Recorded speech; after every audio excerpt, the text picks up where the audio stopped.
Hello guys, good afternoon. So pagka may problema kayo sa washer fluid, no, yung sensor, gawin nyo lang ay pukpukin nyo lang dito sa ilalim, no. Yan, buksan nyo po ito, tapos gamitan nyo po ng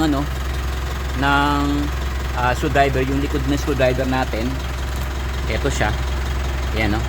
Yan, ipasok nyo lang dun sa loob, tapos pukpukin nyo lang po yung pinakadulo, no, tulad po nito natin, no? Yan. Yan siya, ayan, no? Palu-paluin nyo lang yung pinakadulo na yun sa may sensor na yun, no? Yan po. So, ayun na, gagalaw na yan. Tapos mawawala na yung yung sensor, yung washer fluid, no? Yung low na yun, no? Para gumalaw lang yung floater doon sa loob ng sensor natin.